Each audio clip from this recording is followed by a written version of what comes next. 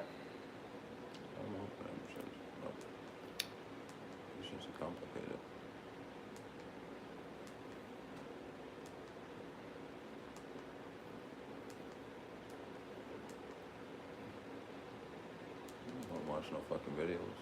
Just want to watch some shit about finance. Fucking woke up, started drinking. Nah, it's still tipsy. I woke up tipsy. About to get another cup of coffee. Just passed the fuck out. I was tired. That nigga's making hot dog. Oh, this dude. That's nasty. He got a whole pack of Franks. Fucking gross. Let's see what they got going on here. Crazy bitch. Is that crazy bitch again? Nah. I'm lying. Donut. Getting that from YouTube. He's a racist. Oh shit. Upset stomach, Ibero-Gast. Indigestion, Ibero-Gast. Shit. Heartburn, Ibero-Gast. What the fuck happened? Hi everyone, Donut here. Are you ready for some semi-pro monster truck action? I can tell you who is. The officers in this video are completely unfazed by almost getting crushed like a beer can multiple times by a felon. I'm serious, these cops responded so fast you would think that they trained for monster truck combat. See giant monster trucks, shoot at monster trucks. It's not really a monster truck, it's just kind of lifted. Still, it Shoot runs at over monster. these That'd be cars dope, pretty bro. easily. They let you Probably shoot costs at a them lot of niggas. money. That guy's gonna be in prison for a while, and he's not going to be able to pay that bill, which means Maybe he's in the gonna rack up future some debt. they'll Good have thing we have fucking our remote sponsor for control the video, monster PDS trucks. Debt. You remember when there was I a think somebody $1 probably value designing loan one of them grant, shits right now. $5 Yup. foot loans, or 49-cent tacos? Well, no, Give that the doesn't audience exist anymore guns and because your of a little thing fucking called goal is to inflation. blow the bitch Inflation up. might have caused That'd you be to be in a fucking little bit dope, of bro. debt. That'd be a That's fun what ass PDS sport. Debt Hell comes in. yeah. They have customized options for people dealing with credit cards, personal loans, collections, or medical bills. Everyone with $10,000 or more in eligible debt qualifies, and there's no minimum credit score required. So if you're making payments every month on your debt, I would check them out. You can get a free debt analysis today, and it only takes 30 seconds. All you gotta do is go to pdsdebt.com/donut. That's pdsdebt.com/donut. Now let's break down this shooting. That's right, shooting and trucks running over police cars was involved. This is in Florida, Dallas, Texas, July 25th, 2024. He said this wasn't even in Florida. There was a stolen truck. That's like, you know, in a Florida complex in crazy. Northwest Dallas. I meant Northeast Dallas. But who cares? I'm here for the violence. The Dallas police sent some undercover sneaky boys to do sneaky boy stuff. That's right, jump out boys. They went over there to confirm that the truck is the one that was stolen. How do you do, fellow kids? What? Once confirmed, the jump out boys called some other officers to come help them How do out you with do, the fellow arrest, which is a kids? really good Yeah, that's thing. not If you guys obvious. didn't know, vehicle Weird. theft in Dallas Fellow is kids. super high Nigga, right now. grown Actually, ass man. 40% in the past Fucking 3 creep. years, which was Kinda at foul. almost 20,000 vehicles stolen per year. That's more than 1,500 a day. No, you're Stolen not. vehicles have increased significantly since 2021 from 11,219 that year to 18,769 in 2023. What's crazy is that's still not #1 in the nation. Dallas comes in at 5th place. Houston's definitely got to be before Dallas. Come on. Understandably, officers didn't want the suspect to escape, so the cops planned to block the truck in. What's gonna happen? Yeah, he's still just sitting there by himself. Looks like he's on the phone. On it though. Then they run and yell at me to pull out, hit it, get a little more block, and I pull in behind him or just follow behind. I'd say falling behind so he can. Tell him we're pulling out. I'd say falling behind him so that way he can't hit the going in reverse. Alright, we're pulling up. We're pulling up. We're pulling him down. Alright, keep on coming. Keep on going. You're trying to put the dumpster. He's 2 up from the blue right here. Sounds like a good plan. I mean, unless the suspect takes off and tries to crush the officers in their own vehicles, especially if they have a jacked up, don't give a truck like this guy does. I'm not a Jacked fortune up, teller. don't Let's give a see what fuck happens. truck. We're gonna watch this from the lead officer's That's what point I'm of gonna view get. first. I'm gonna get one of those. God damn it! You good? I'd kept driving. I would have just kept fucking driving, bro. He was already on top of me.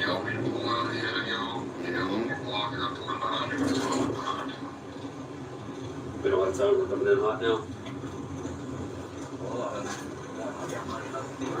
I said falling behind him so he can't hit the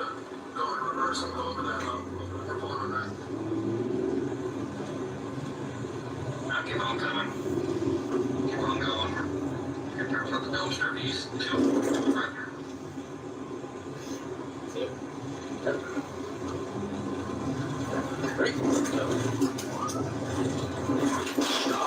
Dumbass. This hurt, So huh? you see that nigga on that hood.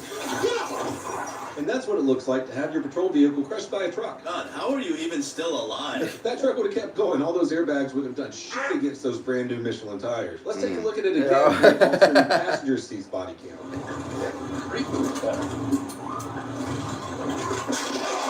He got punched in the face with that shit. After these Motherfuckers two on top. officers take a beating, the suspect decides to ditch the vehicle and make a run for it, which we can see here in the apartment surveillance cameras. Yeah, just keep driving, nigga. Nah, you can. That shit would have tilted. Ooh, he got ran over. Yup. Almost. Almost ran over. What's really impressive is that these officers nearly got crushed by that piece of shit truck. They got smashed in the face by airbags and still didn't hesitate to chase down this son of a... Of course, these are experienced criminals, so they How the fuck did you still even fucking... How's your head not hurting? do a pretty good job at rounding them up. Let's take a look at some footage from the officer in the lead car. One of the suspects actually shot at him during the chase.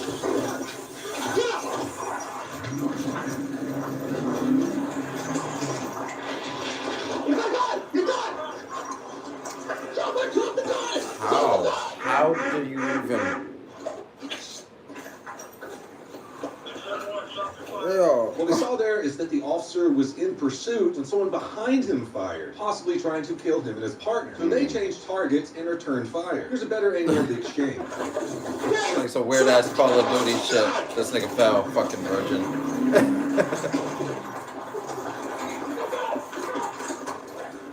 What the fuck? This is some Call of Duty shit. It's like, fuck that guy. Get this guy. It's a real friend, though. The other guy got away is because he shot at him. He's running north! He's running north! You gonna repeat what he's saying? He's stopping. He's wearing black jacket. He took off his hat. Black male. He dropped his gun over here. Well, it wouldn't be a green male. Because while all this is going on, one of the officers was able to detain a suspect at the very beginning of the pursuit. You might have Fucking seen that guy he's hit sucks. the ground immediately. He sucks, bro. He sucks. He sucks. That's the kid. That's the youngest one, Dude probably. almost got crushed by his own getaway vehicle. That's how Let's see scared why he was. decided to do that.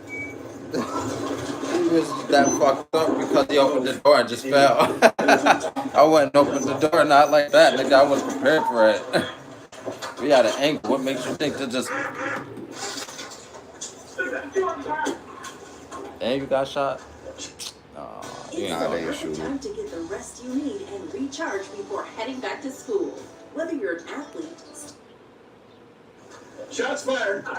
Yeah, that's not him. Shots fired. Shots fired. Shots fired. We heard you, bro, the first Stay on time. the ground. Don't move. Go with Kevin now. He's got the shooter. That officer saw a bunch of dudes get out of that truck holding guns. That officer started blasting. Now, I'm not sure if any of the suspects fired at the officer at this point, but it doesn't really matter. They just tried to kill officers with their truck. Weapons in their hands didn't help their case either. Tennessee versus Garner is a case law, out of guess where. It says that you can use deadly force against a fleeing suspect if there is a threat of death or bodily harm to a civilian or to an officer. But that one suspect was smarter than all of his friends and just hit the ground. Now, back to the first two officers that almost got turned into ground beef. They both continued their chase of the suspect and one that shot at them and eventually found him with the help of other officers. Guess what? You're being charged with the same thing that all of them are being charged with. Nah. Well, whatever they, for the Grand Theft Auto and all that, sure, but not shooting. Because it's going to show in court, man. He got out the car and laid straight down. You can't charge him for attempted murder on an officer if he had no weapon and surrendered immediately. Everything's a case by case basis.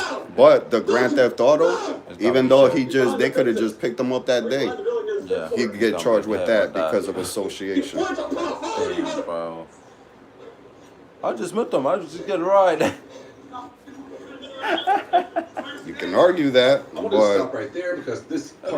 shit. Man, that nigga name is Jerome Johnson. Mhm. What the fuck? I don't know. And the other guy that ran, he can get charged too with resisting arrest and whatever. Shooting at the suspects. Yeah, Well, not shooting, but resisting arrest with, possibly because they don't know. He ran. God damn it. But that's only 2 suspects caught from this so far. We got 2 more. Let's find the next one. This is an important one because he's the driver of the murder truck. He seemed to have a clean getaway from all the chaos and shooting at the very beginning. They only have so many officers to chase 4 suspects who are shooting at them. The big boy. Look at his fat ass. They took flight. The jump out boys were there, so they took off after him. Like, look at this potato. Where's he going?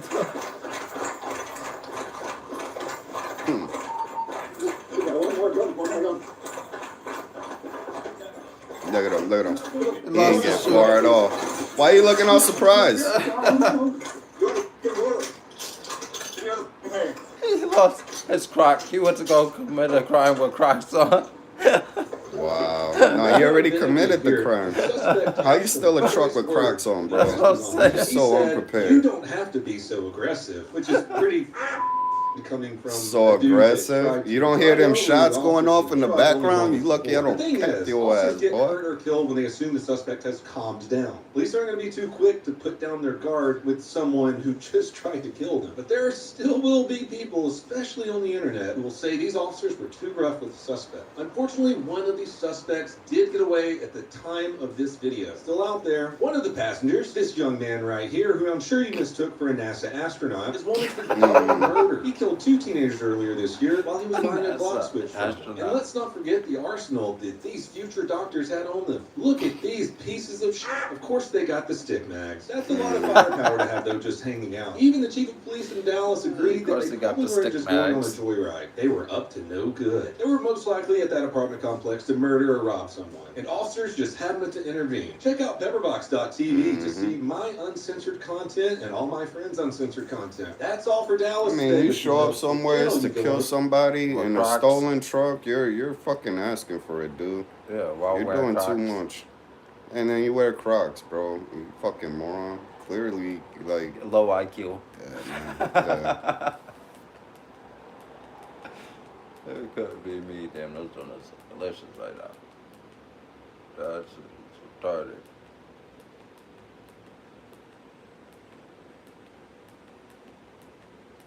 Some people be doing some weird shit.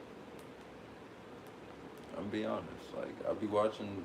I watch a lot of different things, and I'll be watching it, and I'll be like, "What the fuck? What went through this motherfucker's head while they was deciding to do that?"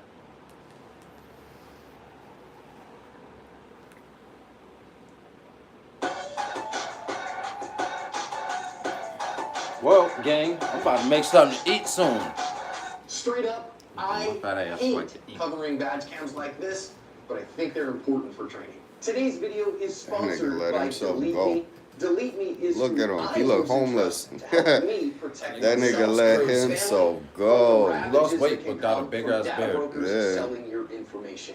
You have the right to protect yourself and your Either he let himself go or he found himself in some fucking island or some shit. He found himself, dude. That nigga been meditating for 8 months. That's how. It's like, I don't want no violence. You give them your information and then they go to work, working to look up every data broker that has your data and getting it removed from their databases. They recheck every 90 days and remove information again as needed so that you don't get added back after the fact. They help you keep your private data private, which is absolutely your right. Also helps you protect yourself from things like online harassment for maybe your personal or political views. Also, don't even cut it off. Just trim a little off the top, bro. I love that every 90 days they send me a report Or at that least says braid this is it. how many data brokers You're that gonna we have it searched. braided. This Go is Nordic what we with it, found. bro. This is what we had removed. Spiking the shit Get out of it. 20% off Delete Me US consumer plans when you go to joindeleteme.com/ASP and use promo code After about, like, ASP at right here, checkout. I'll be like, That's nah, it's gotta come off. joindeleteme.com/ASP, promo code ASP. Hi everyone, welcome to today's badge cam lesson here at Active Self Protection. I'm your host, John Correa. I'm your co-host, Mike Wilbur. Today's video comes to us from Merced County, California. Deputies are Looks like responding he'd be to a eating mad single butt. vehicle wreck that's here on this kind of side street. We have audio. Let's listen in. What's going on, man? Thanks for joining me, by the way, person. Yeah, I don't know. Alright, I'll see you when we get out. So what happened? I tried to take Belcher, honestly, for a short way to He's go intoxicated. down here, but honestly, this road, I swear, I just intoxicated. didn't even know where I was going. I'll be honest with you, okay? I'm gonna be transparent with you, okay? Right. Alright, just because due to the condition that the car went through the fence and stuff, and you did say you had been drinking, but I'm gonna have, I'm going to jail. There's no need for a sobriety test or nothing like that. I'm a No, you're getting one. You wasn't even supposed to admit to that. You should have just shut the fuck up, said lawyer, and went with them. There's no need for sobriety test. I'm drunk. Okay. Claim a head injury too. I hit my head. Yeah. Once you hit your head, you're dizzy. You're not gonna pass any sobriety test. Don't wanna call the medics. Yeah, they're good. And then you go to the hospital and you get checked out there. To get at my girl like that.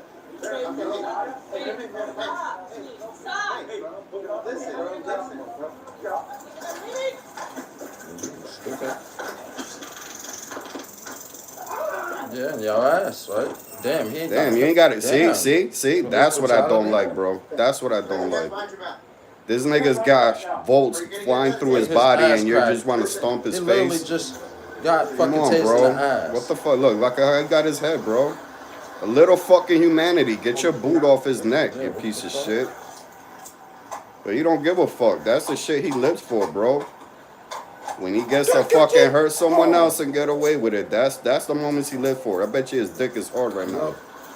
The only thing that gets his dick hard, his wife can't even keep it up anymore. That's what he lives for. Fucking cowardly piece of shit. Can we get a resignation, please? Hell no. That's what the badge means. It ain't got nothing to do with the law. It means I can kick your ass, kill you, and get away with it. Got the palms right Yeah, he's still on his head, bro. But it's all good, because they can do no wrong.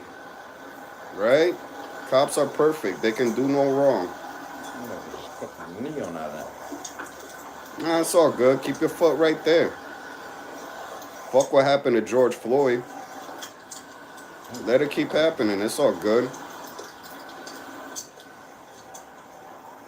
You chilling? You comfortable? Got it just sitting there. His partner's taking a sweet You ass feeling like your ancestors when they used to round them up? You feel that pride flowing through you? Get up. He's dead. He's dead, stupid. Stop playing like that. Stop playing like what? Your worst fear? A fucking massive lawsuit on your bitch ass? Oh, it ain't no game, stupid. Yeah, that's a lawsuit, bro. That nigga, if he dies...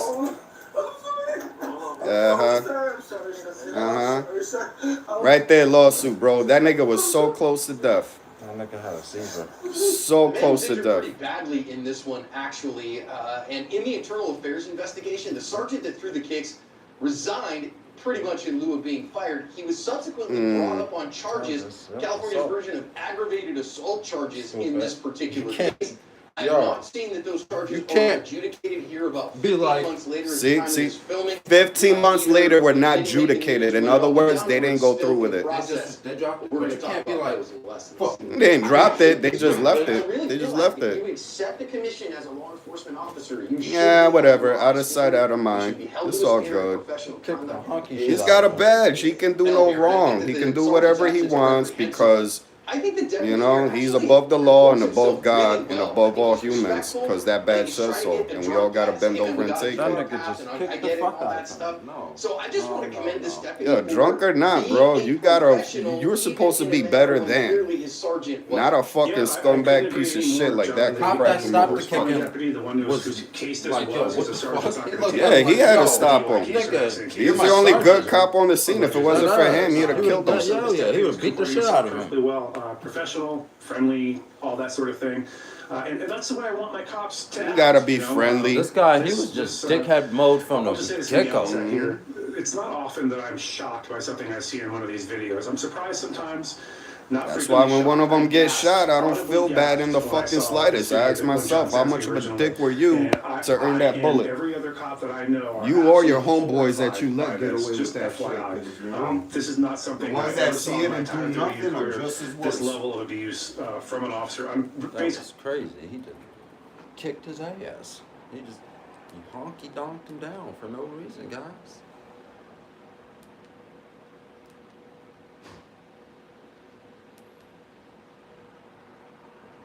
He hit him with the get that nigga was like Lemonade, fell over and didn't want to wake up 3 for a words second. you've probably never He heard got used nervous. together. A drink, your best bud, and a necessary. All right, folks, we are down to our final event. Our shooters have been shooting all day. We're down to our top 2. Up first is Scooter. Wow, has he had a really good time today? He really seems to be dialed in. All of his shots have been so crisp. He is just so focused. Just be quiet now. See what happens. Oh, wow! He hit the number 9 ring. That is going to be very hard to beat. I think Scooter may have just won the gold, folks. All right, folks, up next we have W. We're not really sure how he got here or how he even qualified. He just kind of showed up in his overalls, and he has been dominating the competition and nipping at Scooter's heels.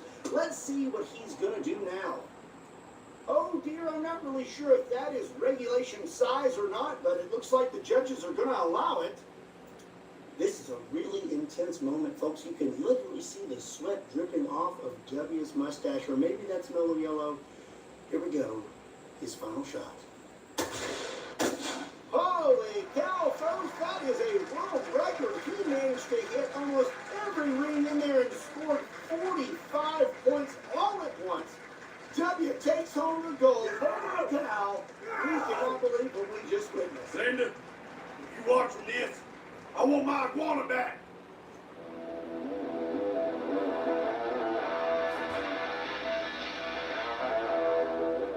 What's up, everybody? My name is Scott, and you're watching Kentucky Ballistics. And here recently, I have been seeing a lot of Olympic shooting. Hold on one second. It's kind of hard to focus on you with this. That's better. I've been seeing a lot of Olympic shooting, and there's one particular Olympic shooter that's gotten a lot of attention. I believe his name is Yusuf, and he showed up with none of his fancy gear and just shot a near perfect score. Got a silver medal.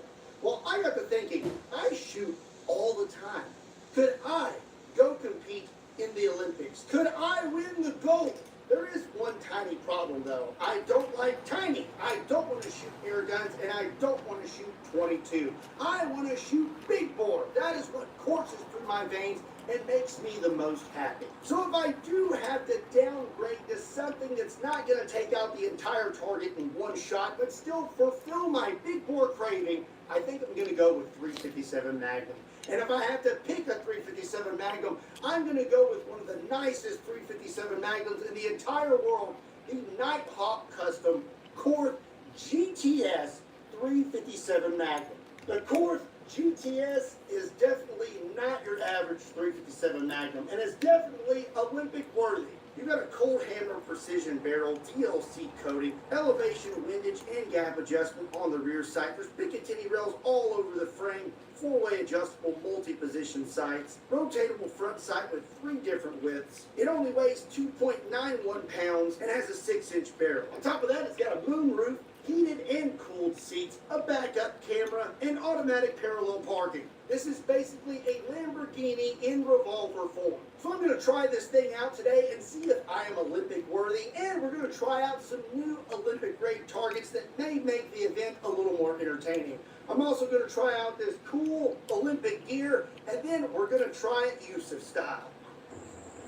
I can't stop playing this game. I've only used 100 heroes and I've got 700 more to go. That, take some of this, take some of what this is. You're gonna get it.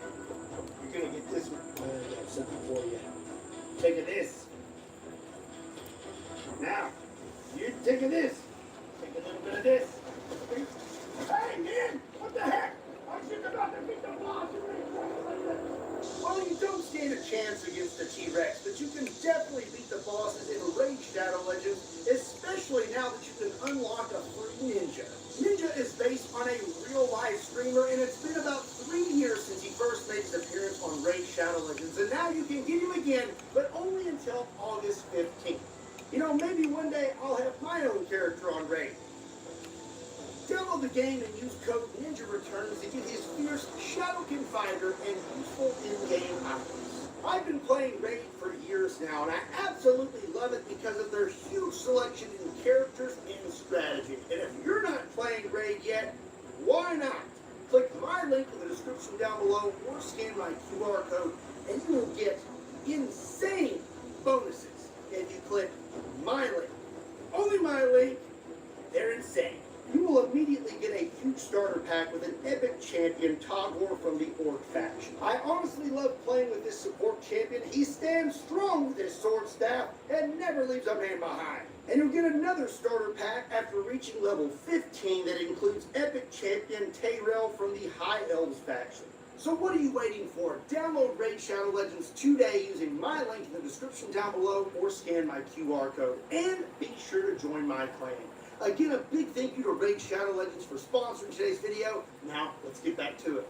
So before we shoot my version of Olympic targets, we're going to have some fun with an actual Olympic target. This is the 10-meter air pistol target. This center part right here, the 9 and 10 ring, are actually quite small. This is it compared to a quarter. You see it is roughly the same size. So you are 10 meters away, which is roughly 33 feet. I think the shooters take like 50 or 60 shots. We are not going to do that today because it would be a very long, boring video. So we're going to see just how accurate I could be with my cork revolver with this target, with and without my Olympic gear. And then we're going to have a little bit of fun with my Olympic targets. Good credit, you can freaking do all kinds of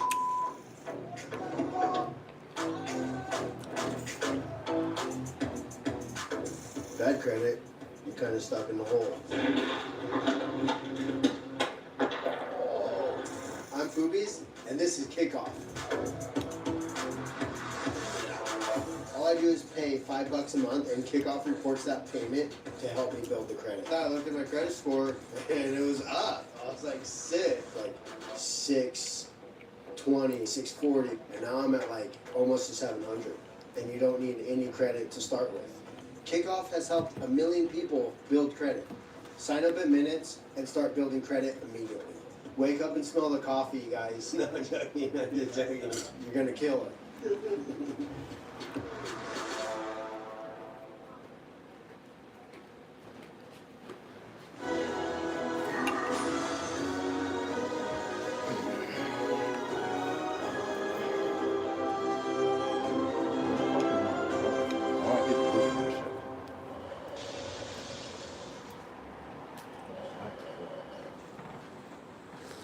All right. That's what I got.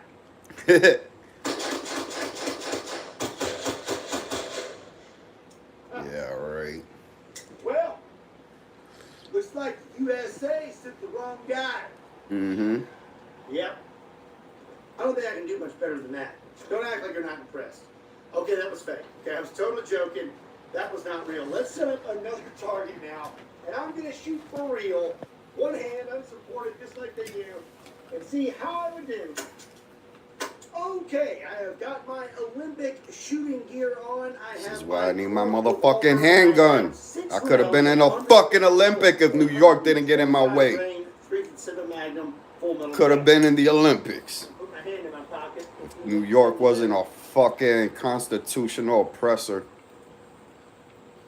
Whatever. They're not bad. That would have gave them bronze, Piece of probably. equipment that I forgot. Unless someone did worse. Was my But look hair at what the protection. fuck is he wearing? Okay. Yeah. That nigga got all kinds of shit for his site and did not put on an earplug. I bet you his shit is ringing right now. That's what's up. Oh, that's hilarious. He said, goodness gracious. Terrible. Take that shit off. Yeah, seriously.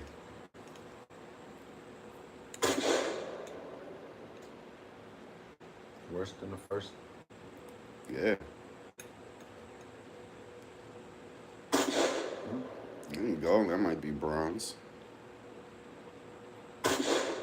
Bronze again.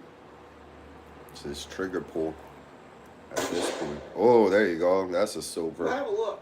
All right. Well, my first shot right here looks like, I'm pretty sure my second shot I went low, and then I went high, and then these last three were really good. Actually, two of them were almost in the same hole, so that's not too bad. If I'm being completely honest, the Olympic That's what a gear, smut like says. little car 2 in camera 1 this hole. side, Come on, bro. blinders, a little telescope That's hole, nasty. really honestly seems to be a hindrance. So now let's try this again, but we're gonna try it Yusuf style. 3 in 1 So now hole let's is take a nice. whack at Yusuf it. style. Look, they got his own fucking style named after him. Now just shooting it like a regular shooter is Yusuf style.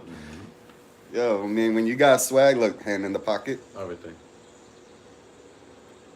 I bet you it's just more comfortable. Something psychological that makes you more comfortable when you got a hand in your pocket. Never mind. No, he got pretty close. For shooting like that with no gun. That was the same as the first. And that's just as bad. And a little better. There it is. That's gold. Yeah, he had one shot, one good shot. There it is. That's a silver shot. Okay, so let's have a look. I did better. I'm gonna go ahead and say that this looks better than the Overall, target he that I probably used would have with placed the either Olympic bronze or shooting gear. silver. And here it is compared. That would have Yeah. given him bronze. That would have looks like given a him better bronze group. or maybe I even actually silver. hit the tin ring. So Got Matt, one it's dead not in the my middle, subject. but you hit three way outside the target. Like, come on, bro. This one here, where I used the Olympic shooting gear, we have 42 points. And then this one here, where I was all natural, adds up to 44.5 points. So Just a it's little looking bit better. all natural is better than using gear. Mm-hmm. Those shooting paper targets is fun and all, but in my opinion, it's a little bit bland. And I think the Olympics would be a lot more entertaining if they were shooting something other than paper. So we're going to try out a few different targets today. I have an apple, I have a lime, and I have a cherry And plum. apparently And they since use I air wanna have some pistols. energy transfer, That's what I'm we're not talking gonna about. use Fucking full-on range. jackets anymore. Now Air I'm gonna pistols, be that's using Bro, it's the 22. Olympics, man. Use a real 357 fucking Magnum, gun. 158 22 grain. caliber Yeah. air pistols. All right, we're still back Or at 10 9 mil meters. at least. Let's see if we can hit. Okay, I'm gonna go for the apple first. Yep. Caught it right on the top.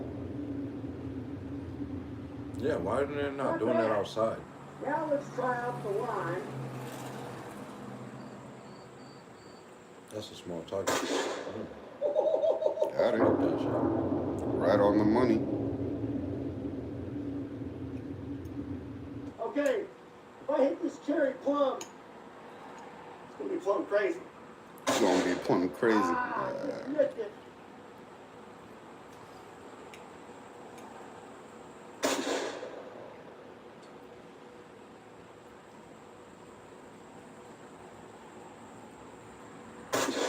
There it is. Got it. Third time's the charm. And you can see the So now I heat think wave. it's time we up the stakes a little bit. I've scooted back to 20 meters, aka 66 feet, and we'll be shooting at an Oreo Alright. I'm gonna go for the Oreo first.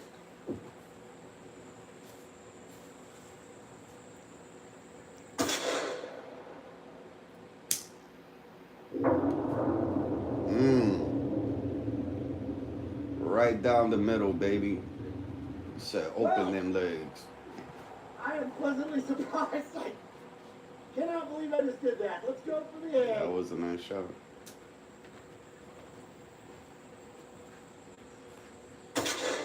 Nope.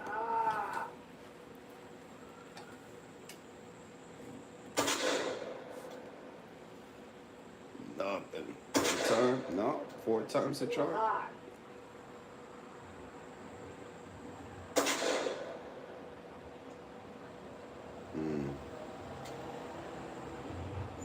It's bad for the algorithm.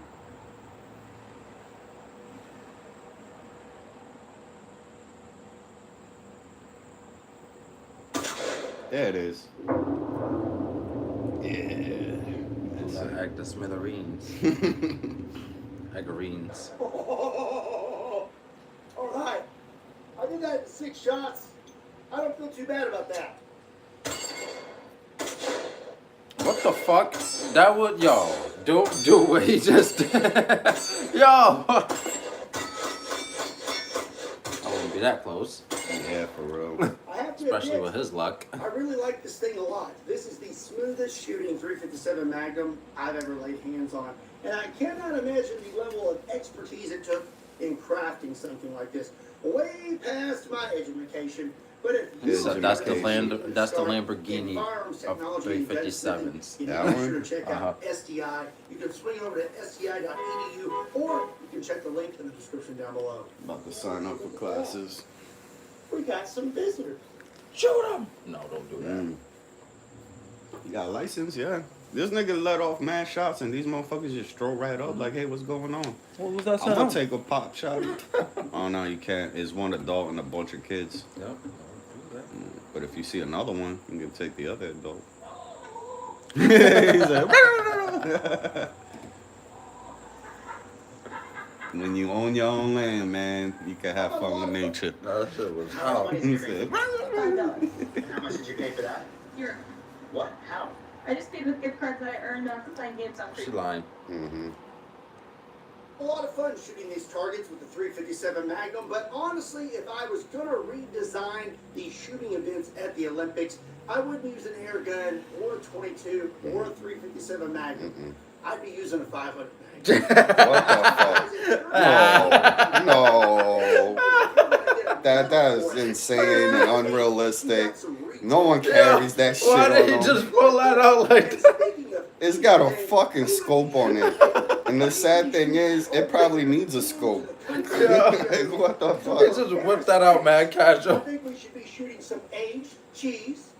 We have a Bro just pulled that out, man, casual. AKA I snails. wouldn't be shooting any of those. Where'd you pull that from? Where'd you pull that? What's the For real, where's this the holster? This other hand was empty this whole time, and then he just whipped that shit out. Be loaded up with some Underwood ammo. He keistered it. Look at the size of the fucking revolver. 50 grain jacket. God damn, bro. Alright. I hand him my Bible. No. You One got- hand. you got hurt yourself. Nah, he's a big guy. He could hold it. But Hurt still, somebody. anyone else would probably smack him. Holy cow! Yeah. How's your wrist feel? He went with it mad smooth. It was like, He still felt it. oh yeah, that's a lot of fucking momentum in that shit. It's a big fucking bullet. Hey!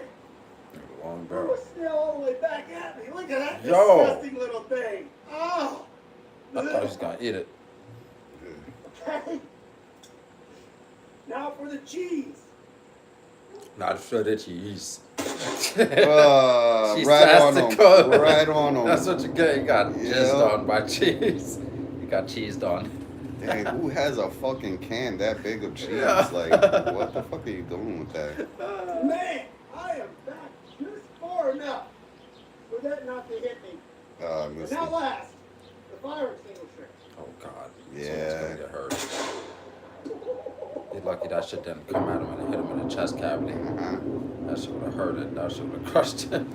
He would have been laying on the floor like. And he already survived the 50. Yeah. Like, shit, bro. Keep pushing your luck. At least 10 meters. It's 10 meters. That was about. Where's it at? This is 10 meters. So, if they did change the Olympics to 500 Magnum and more energetic targets, 10 meters isn't going to do it because you're going to be right in the splash zone. What was the point of that? Another Olympic event that I think should be a thing is table tossing. Table flipping, I don't know if I volunteer for that, but the table throw, for sure. I hope you enjoyed today's video. If you did, be sure and give it a like, and make sure you hit that subscribe button. Also, be sure and check me out on all other social media platforms. Links to those are in the description down below. And there's a link to KentuckyBallistics.com just in case you want to pick up a shirt. And as always, my name is Scott. Thank you so much for watching Kentucky Ballistics. I'll see you next time.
With Amazon's low back-to-school prices, you can spend less on school supplies, backpacks, and lunch boxes.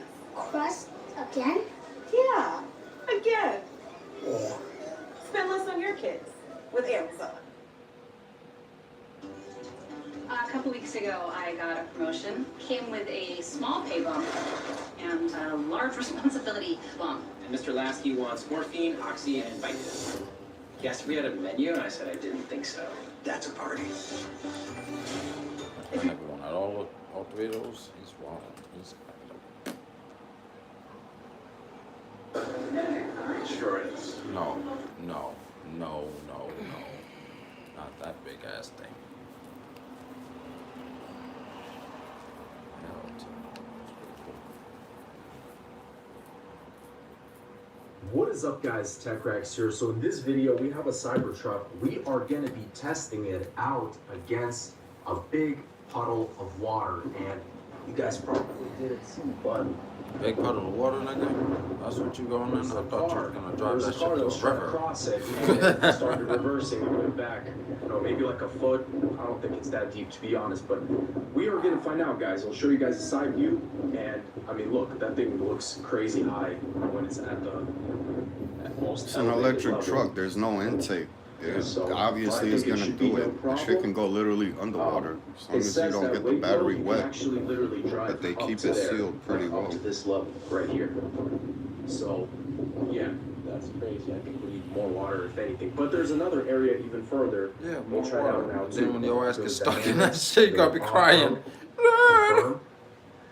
It's actually elevating right now. There's 3 settings. There's high, medium, and low. And there's very high.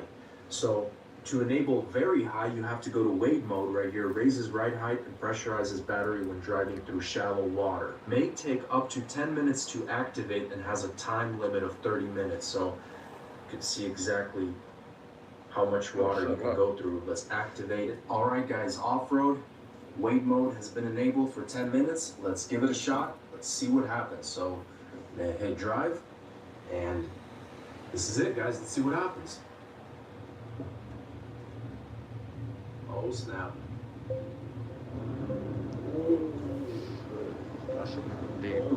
Goodness, bro, I can't even see what is going on, bro. Dude, you better hope that shit's still on the road and not in the water. Oh my goodness, bro. Fucking go over to the right. Going way too fast. Wow. That is taking it with ease, though. Oh my goodness.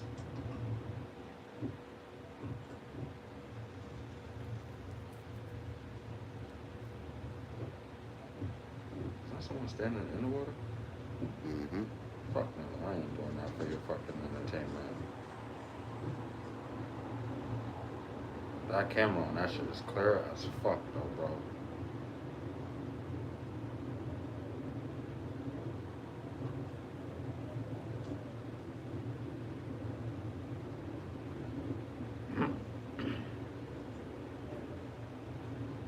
Oh, sorry, y'all.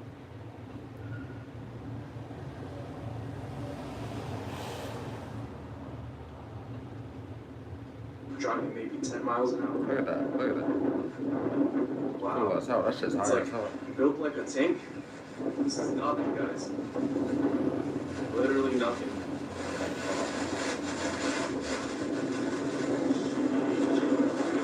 Look at that. Wow. Puddle number 2. Now this one is much deeper. And of course, as soon as I start recording, it starts raining again. Control test 2. Here it goes.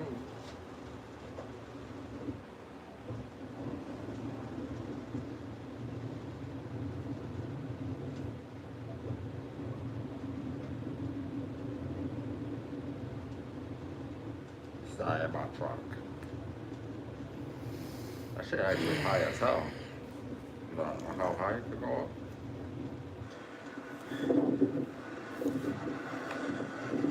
Okay, still really nothing. Literally going through like a tank. Wow, that is crazy. It looks like he let his kid design that shit. Looks like PS2 graphics, bro. Easy Looks like money. a car you would see if you were playing Tomb Raider or some shit back in like Cybertruck. 98, So 95. this puddle is whenever the definitely fuck way that- deeper. I'm not walking into that, nigga. You fuck around and go miss. Here's a smart Just grab your ass and drag you under there. That's deep enough to drown. It's not a flowing current. There's no catch. Yeah, right. See the counter, and you. If it was flowing water, then yeah, that'd be deep enough to sweep you off your feet. New Advil Targeted Relief starts working on contact for up to 8 hours of powerful relief.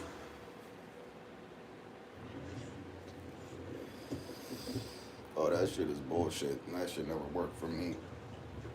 All it does, it gets warm and then cold, but it doesn't numb the pain.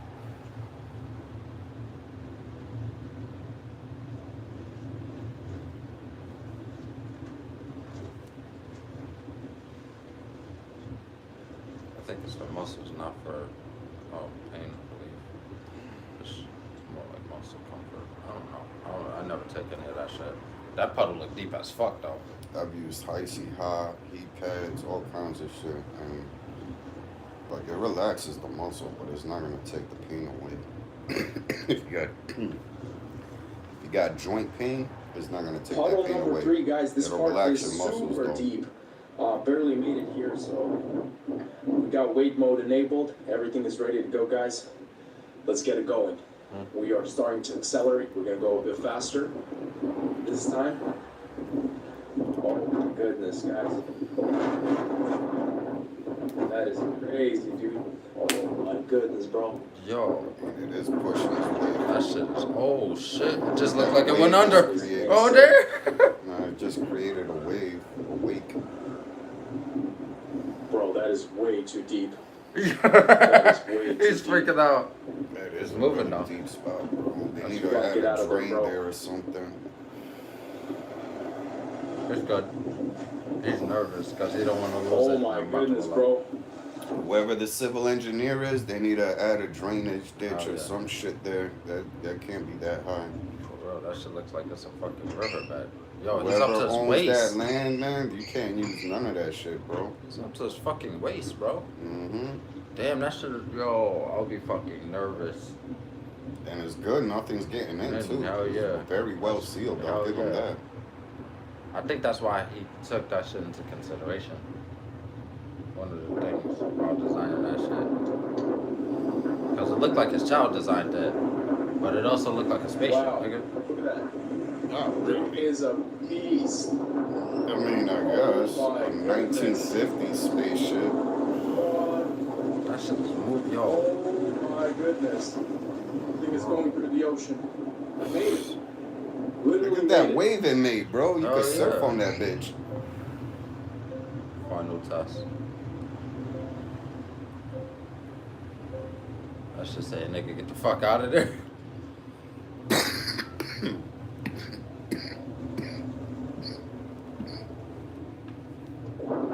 Nice to know that shit can surf the Yeah, he's on top of the water right now. Now he's sinking. Wow. That's probably the best way to go through it. Okay, guys, the front was making a little bit of a rattling. Yup. Oh, what the fuck just happened? My fucking oh, I'm sorry, guys. That shit does that sometimes. I'm sorry, guys. A bit of a rattling sound. You can see the little fender piece was in the way, but we popped it back in. It's just a Shouldn't be a splash biggie. guard. Obviously, this was like an extreme flood test. Besides that, and the little piece here in the back, that seems like the only issue so far. So right here, there's this little plastic. Oh yeah, you niggas just ran that shit through some water. Water pressure will do that to anything. Cybertruck survived. Now, one quick thing I wanted to show you guys, it's been a few hours since that water test. When I press these buttons, they don't seem to want to work. None of the three buttons. There's a button for the tailgate to open, one for the cover right here to open, and one for it to We close. learn. It's Now, not if I water go through resistant. the phone, it does work. So that's good news. And if So it I controls itself as a water resistant. use the phone to open up the tailgate, that opens up. And if I press the close, yeah, even the close button, it actually was working earlier, the close button. None of Why the don't you buttons try it work, out so instead of just letting it stay wet, dummy? that's a little bit of a bummer. Overall, guys, everything seems to be fairly normal. I do hear some water swishing around there. I'm guessing it'll kind of, get out of there wherever it's at. But then tomorrow when you go to test your vehicle, that shit don't want to start, and then you're crying. It's gonna stay in there until fucking it evaporates out, and that'll be a really long time unless you put it in a hot environment. I'm gonna be pissed the fuck off. What the fuck, man? My car's not Are starting. Cybertrucks as durable as Elon says they are? Tesla. Let's find out. You got him.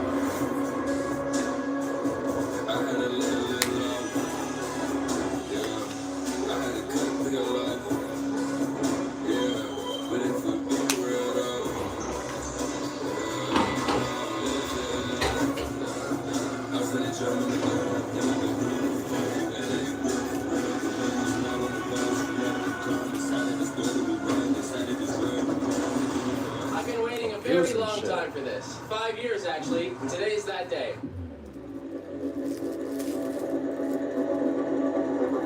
One word, never changes. I finally present to you Cybertruck durability test number 1. Oh, here it is. Here it is. Be careful. Be careful. Oh, yeah, it's here. I know, right about now everybody's saying, well, it's about time Whistle Diesel crushed that garbage fake pickup truck. That's why we're also testing this real truck. Wouldn't it sure be a shame if the electric truck did better than the gas truck? After all the shit that everybody Actually does. Some of the tests that I've seen some of his tests. Nice little points counter. Actually does do better. Please don't tell me that's the charge level. It is. What's the closest Tesla supercharger? 39 miles. But that's the first dot down there. Yes, Look at this shit he goes through to get it charged. Alright, the truck is plugged in. I better not have to download an app to charge my vehicle. You gotta download an app. This is actually just 30 minutes. 30 minutes later, downloading the app. But he ain't done yet. He ain't done yet. An agent with the FBI has been abducted. She's my daughter.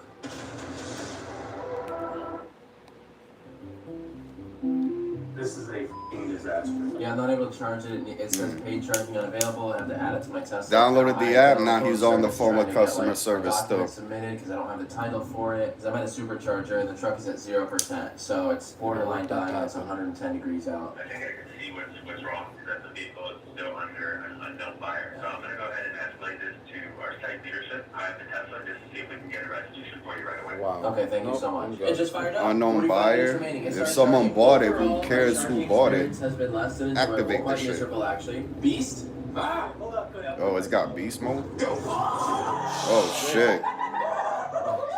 Okay. That's so impressive. Autopilot Yep. on this. Like full self-driving will be available in an upcoming software release. I paid $10,000 for something that doesn't even work. Since we drove back, we have to do the same with that. Extra 10,000 and he can't even use it. See if we can hit 20 miles an hour. That's why you never buy it when it first come out, man.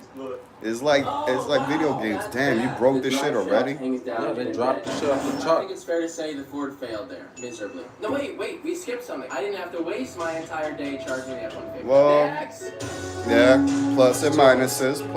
Suspension, we're gonna do this. But you shouldn't have dropped it from, I mean, come on, bro. It's very tall. That's like a 6-inch lift. If we need to But then again, that could happen in nature. Scrape a rock.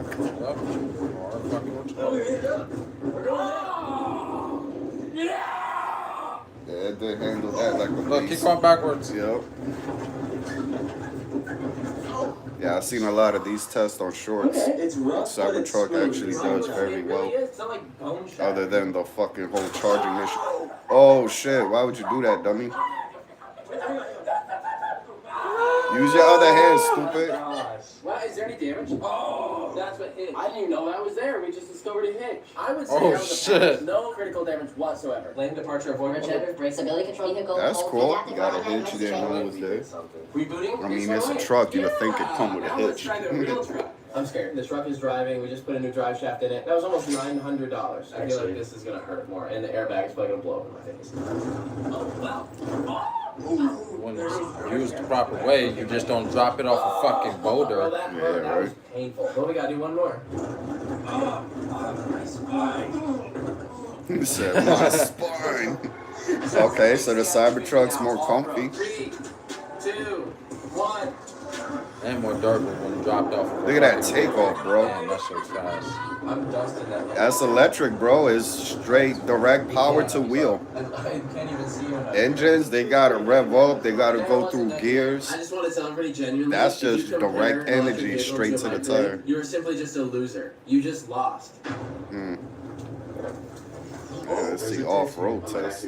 We had low suspension. Locking differentials coming soon. I hope they come really soon because I'm stuck. How you not have it already? How you not have it already, man? 6 foot tall culverts. I'm 7 foot tall. You're not 7 foot tall. The trucks You're are not. that's easy, you know. Then they're gonna fall into these giant ruts. Yeah, this is another one I saw. Fucking Cybertruck nails it. Look at that. No problem. We're gonna go one more, then we gotta send it, okay? You gotta, go slow with it. Candle just came off. Critical steering issue detected. There it goes. Here we go. Don't do it. Ow. Oh. Well, that was very smooth. Something's wrong. The truck is almost on the ground. Oh, it's this side too. Is the air system broken? The air ride system is really, really cool, but it's just not meant for this crazy off-roading. So Well, what the fuck do you expect? Now it's at 7. What are you trying to run from? And then 12. It's The fixing devil? itself. All right, let's try the F-150. But it still got mostly through it compared to this. It felt like we just blew a tire. Look at that. All right, we're screwed. Yeah, couldn't even go. You had to go backwards. Let's break off. I think we broke Then the there's rear that bumper. too. The rear bumper. Look at this Cybertruck. Yeah, that's not a good sign either. Negative 1. What? No! Are you kidding me?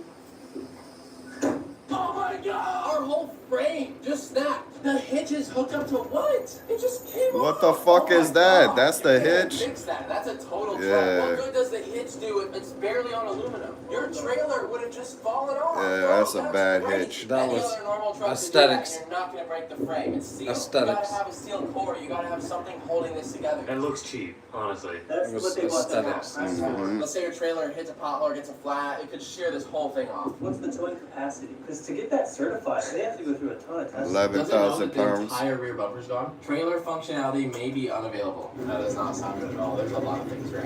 A normal truck would never do that. It's got to be able to do truck things. That was the most truck thing ever. Like, pull out another truck. Seriously. That was the most normal truck thing ever. Yeah, you know how many people hook Do up the that. back of their truck You know to how many see whose niggas do that truck is with stronger? Jeeps?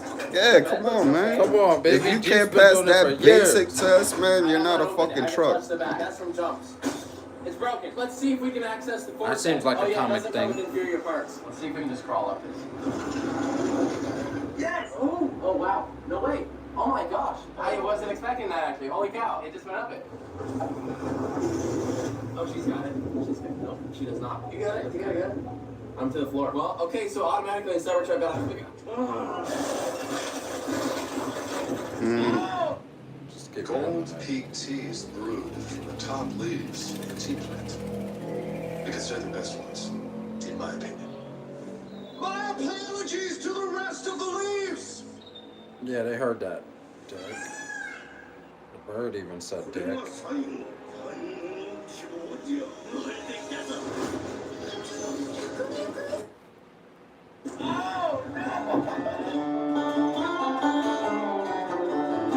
I think we just downloaded front differential controls finally. Front on. Flashing. Is it gonna work? How you gotta download features, man? That sounds crazy. Oh, you're not going nowhere. Truck went through that. Real nigga shit. Wouldn't let me accelerate. We can't do certain things, but we can still do basic things. There wasn't even that stuff. Just See? to prove that Real the truck F-150 shit. can do You it, seen and that? we'll send the F-150 too. You ain't got a truck if you can't go running. Ah, he got stuck too. Maybe they're both just as bad. You ain't got a truck if you can't pull another truck. Yeah. Well, before we get some air in here, let's pop an LFGO. I've actually been using this stuff. It's amazing. 200 milligrams of caffeine per pouch. I'm a really health conscious person, and I don't like drinking energy drinks and getting a ton of sugar for no reason, but I don't like the taste of a sugar-free energy drink. This LFGO has more caffeine per pouch than 2 cups of coffee or an energy drink. There's no tobacco, no nicotine. It has 6 extra vitamins and minerals as well, so you can stay energized in a healthy way throughout the day without taking a sugar high. So if you want to stay energized efficiently, hop an LFGO. Let's f***ing go. Our truck is only Because at white 1%, people love and your I'm chewing tobacco. That shit is gross, bro. I just said let's fucking I tried that one time Yeah, because no. you can't knock it till you try it, and I almost threw the fuck up, bro. That shit is gross. as Did you shit. swallow it? I kept spitting it out, but the taste, bro, You're not supposed to the swallow taste it. literally leaked to the back of my throat, and Yeah. once it gets Yep. there, man, I'm Yep. like, wow. And then your mouth starts salivating like crazy. Oh no, it's just nasty. And then for what? Just to have spit bottles all over the place? Like, oh, the whole, Just off. Every time I'm that ready whole for a crazy fucking thing. I'd rather just smoke. It shattered our windshield completely. I feel like chewing tobacco is 12 times gross as just smoking a regular cigarette. We keep it equal. You have to do it with the F-150. Hold on. But it's a Constantly convenient. spitting everywhere. It's a convenient way to not let people know that you're The smoking. other landing was deadly. In some scenarios, sure. We have a black screen. I didn't even see these. There's emergency buttons for shifting up here. They do work. but it's like 5% power. I can restart the touchscreen if it's unresponsive or demonstrates unusual behavior. Shift it apart, and then I'm gonna hold down both scroll buttons until the touchscreen turns black. Ow, they're so hot. They're burning hot. They're scalding hot. I wait approximately 30 seconds. Why are they so hot? I think there's another battery that all this runs on, and I think it ran out of power. So we're gonna plug in the truck. Didn't pressure wash this? That cannot be good for it. Could that be bad on it? Okay, yeah, I was driving my truck. He's just doing the most stupidest shit you can to it, so. What? That's how they get good fucking reviews on Tusk. Look at all that shit. Look at all the fucking notifications. God damn, bro. Yo, imagine being the fucking technical support on the other end. Alright, let me take a look at what could be wrong with the vehicle. Holy shit. Like, nigga, did you get chased by the cops or some shit? Wow. He said he just discovered that. So our tonneau cover will not open. I have to get it open. It's an emergency because I have to get in the truck because the truck won't run. The roller system definitely needs improvement. He's just tearing it apart. Elon, what do you feel about this? How do you feel letting someone do this? That's the compressor they're using? Elon's the type to take notes and make improvements. It's insulted. He don't get insulted by criticism. He uses it as a Alright, let me platform. just prove it. Probably got his whole staff right now watching this video back to back. Like, alright, take This notes is what on we're gonna this, improve on. redesign that. That did not sound Fix this. Where's the body? It's the same thing as a Model 3. You slam the door hard enough, the entire panel comes off. We didn't even call it a celebrity yet. Wait, what celebrity? Trump. You don't know. Who is it? Who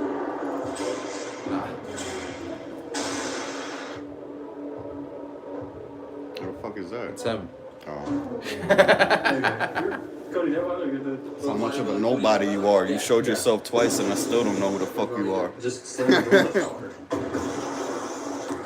Yep. So who is it? That's him. Damn. Elon. That is so fucking lame. Take bro. notes. I fixed it. Yeah. Yeah, bro, take notes.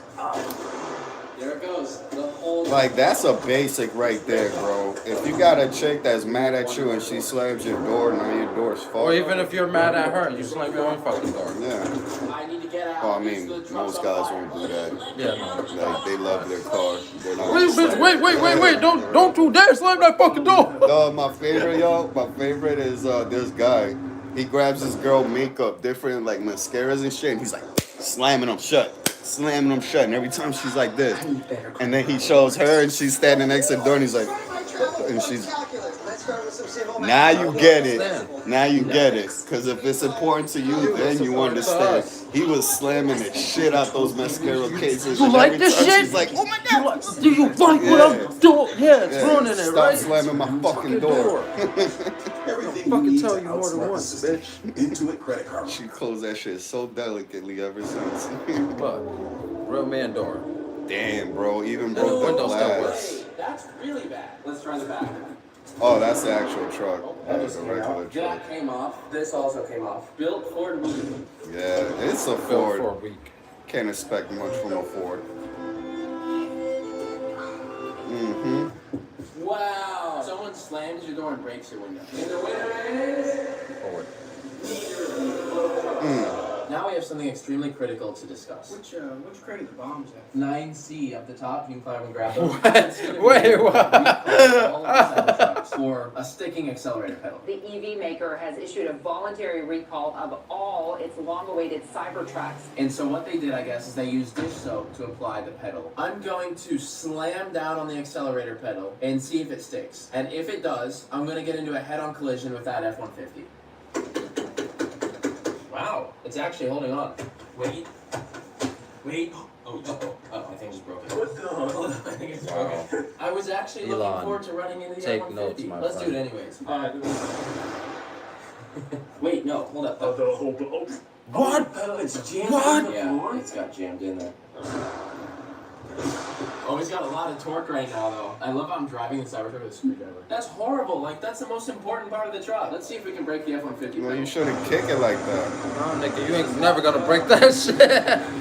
You can fucking kick the shit out of that. Cybertruck. Now, we're gonna do the very viral chopping your fingers off test. Without further ado. And then we have this one. Let's just say, well, oh no, my fingers hurt. I can lift it back up. Now, this wants to be all robot-like.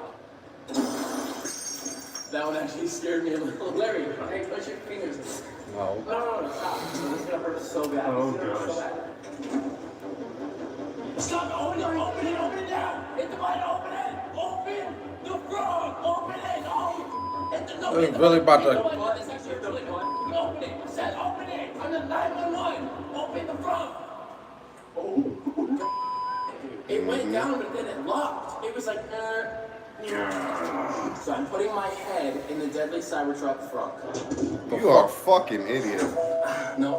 It's like, I'm gonna kill you. No. I can kill you. Elon himself referred to the Cybertruck as an armored personnel carrier from the future. And I want to verify that my personnel will be armored. Surely this is more durable than this. Let's say you're shopping and someone snuck a pound of C4 onto your tailgate. Would you be fine? Why? Why? This is would you be fine? Oh my god. Yeah. On the tailgate. So if you live in fucking Los Santos, so yeah, throws a sticky bomb on you. Yeah, you'll be alright. No. It wouldn't be alright. The tailgate would be alright. Everywhere. Oh shit. Yeah, that did way The worse. tailgate is gone. That did way worse. That's an explosive device versus. Yeah, it says Here fuck we have an instead explosive of device four. versus steel. You've heard of Elf on the Shelf? We have C4 on the door. C4 on the door. Oh yeah. This Yeah, is you're fucked. I already know it. Dude, that is. Yo, everyone in that back seat is fucked.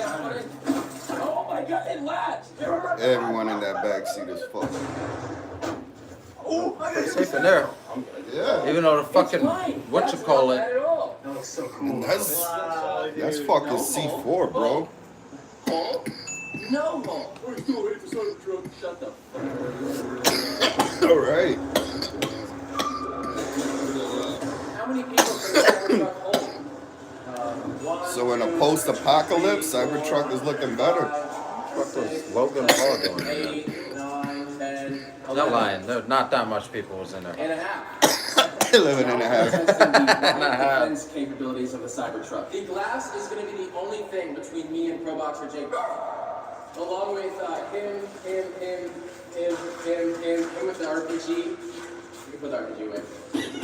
I'm going to sit here in the trunk, and I'm going to hope and pray that this super durable glass hangs on tight. That's you, Cody.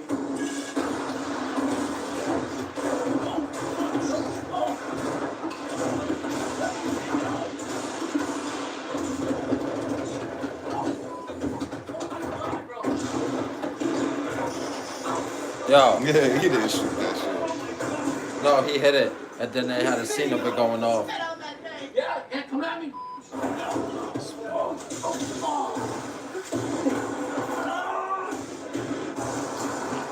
It's good for riots. Oh yeah.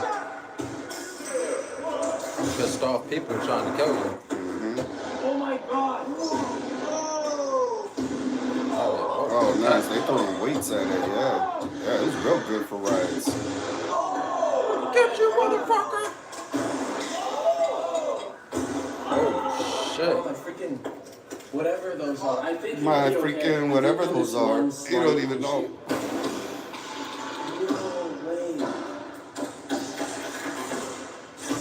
Bro, fix that. Yeah. Oh my god. They literally glued this shit on. You gotta do better It's all one than piece that. of the body. Oh yeah, they don't use house parts to their trucks. Now let's see. He really put siding on the truck. Come on, guy. Okay. This is gonna be good. That's coming right off. Absolutely pathetic. You did not build a truck. You built a little kitty baby little Little Tyke's car. Did everything that truck did. Still runs, still drives, could go across the country right now. This, not so much. Can't do anything at all. Genuinely zero effort. Let me rip the fender flares off the F-150. Let me see you try. It's all one piece. This is one issue with the whole steer by wire. The truck is bricked, I can't steer my truck. Get it up out of here. We're going to my island for a few days. Do you guys want to come? It's like, you know, you got an electric truck. Doesn't mean you gotta make every single thing electric. You still want a fucking make it a gearbox. vehicle, yeah. You still want a gearbox for your steering wheel. You still want regular shocks, you know? You make everything computer controlled, and when the computer goes, you can't do shit. It's mad retarded. It's gotta be a balance of both. Downy, dale vida a tu ropa.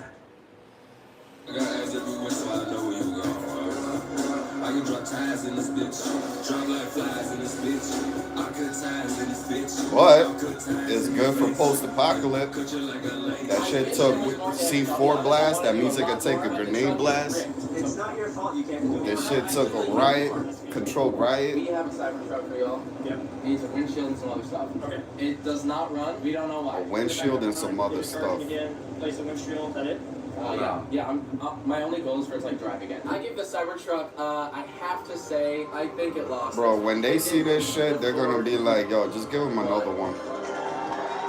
Just give them another. Drop that shit off in the back and just give them another one, because that's a lot of fucking work, So bro. when we couldn't charge the truck, They're better off just tearing that shit apart and using it for I parts. told this guy who we were and what we're doing. And I said, Tesla won't answer my messages. There are critical failures on the Cybertruck that need to be addressed. It's the top comment on all of their videos. They're ignoring my messages. There's memes everywhere about it. And they haven't contacted me. It's not a way of like me being offended. It's more of a way of like, I'm just mind blown at it. I'm going to find every single weak link with this truck. And I'm not being biased. I'm doing it with other trucks too. So it's not like I just hate the Cybertruck or anything. Anyways, I messaged this guy and I said, hey, it's Whistle Diesel from YouTube. We're doing our durability test on this truck. I've tried contacting Tesla on IG, but they have not replied. I found extremely critical issues with it, and I think it would be in Tesla's best interest to contact me whenever they can. You would think that would be like, okay, let me like bump this higher up, like someone should talk to you. I have no idea who runs the social media accounts, so I apologize they aren't responding to your messages. I don't care that they're not responding, it's like whatever. Your local service center would be your best point of contact to reach out about this or any issues with your Cybertruck. If you are comfortable detailing these concerns with me here via text or over the phone, I'd be more than happy to escalate it to the service manager. Possible permanent engineering flaws of the frame of your vehicle, as in this cannot be fixed. The frame snapping off on the back that's labeled to haul 11,000 pounds. They're going to escalate that to the service manager. These automotive manufacturers have to realize who your customers are, and it's the everyday people that are watching these videos. And I think it might be wise for manufacturers to realize the power that that has, because this is 2024, and we got Cybertrucks. You can't be ignoring the internet. We did not buy this to blow it up. We bought it to actually figure out what it can do for the everyday person. Nope.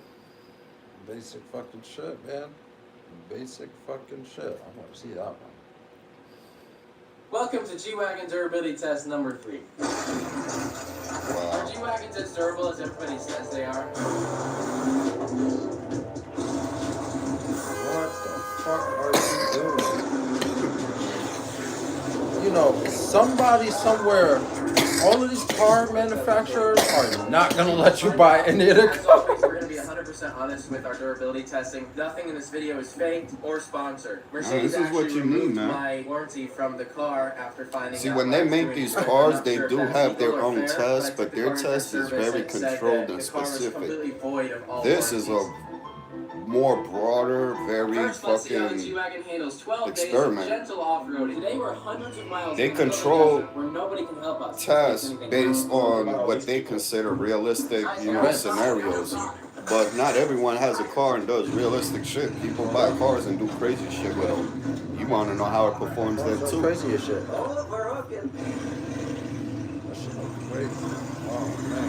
Like, look, they'll do tests like this to see its off-road capability, but as far as like jumping something, they won't do that. Yeah.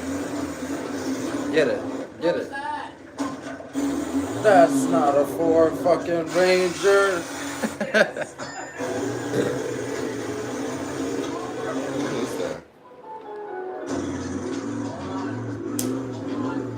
Don't like this at all. That shit is badass though. He's going up that shit like nothing. He's up, I know. Oh. Now we're at an obstacle called the Hell's Gate. Now they call it that because Jeep people are extremely scared to do it, even though that's what they're made for. We should be able to plow over anything that's in our way, including that crowd of people at the top. That's manslaughter. Manslaughter. Oh Bro, shit! you can't go up shit. it that fast, bro. That's oh fuck! But you see, Go to the an experienced person would know not to fucking hit that shit that fast. Make safety information. But you never know. Traffic. Observe traffic.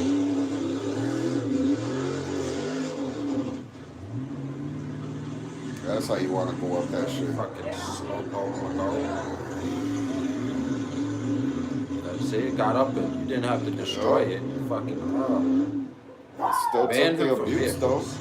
Look Ban at him that. for fucking vehicles. Look at that. That is good. And it's wet. Now we're gonna try this little Fuck feature yeah. called that nobody ever makes it through. There's only been 12 fatalities.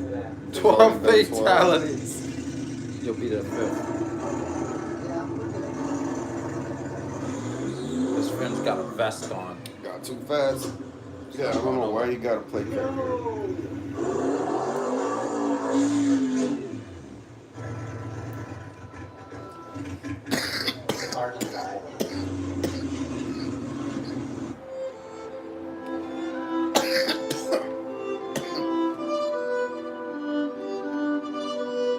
Front rear diff lock system malfunction. Neutral active blind spot assist. Diff lock system malfunction. Broke everything. He broke the whole fucking car.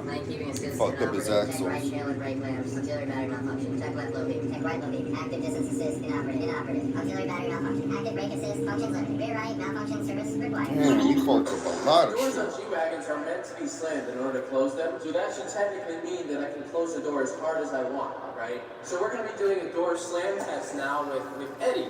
Eddie, come on out. Eddie's Damn, the bro. world's strongest man. Yeah, he is. So where I saw This door in less than 10 slams, we're going to let you take home this brand new rocket-propelled grenade launcher. Nice. rocket propelled. No, you can check this and check off and say it's some carry on. All right. That's how it works. See, my hardest slam That's how it versus works. the world's strongest man. That's, They're gonna label that nigga as a terrorist. this guy Is it? Dude, the mirror. What the? No, that was like that.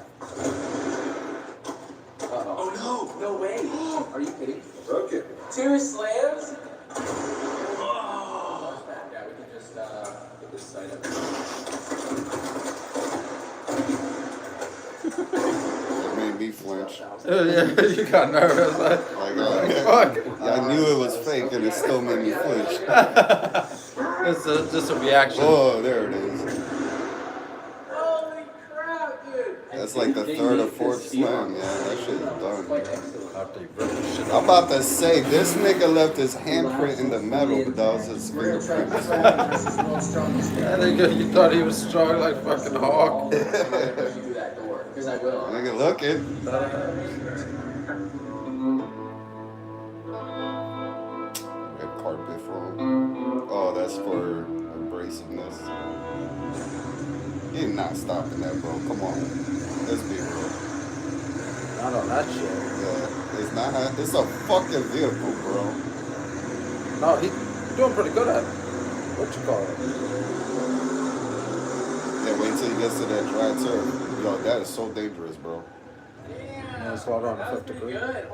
Nah, he was holding that shit though. Actually, how do I sign that? Bitch, please.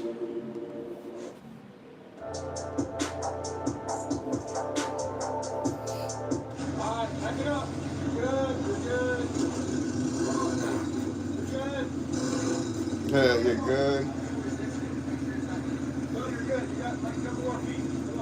I gotta charge my phone. I'll get back to y'all later, chat.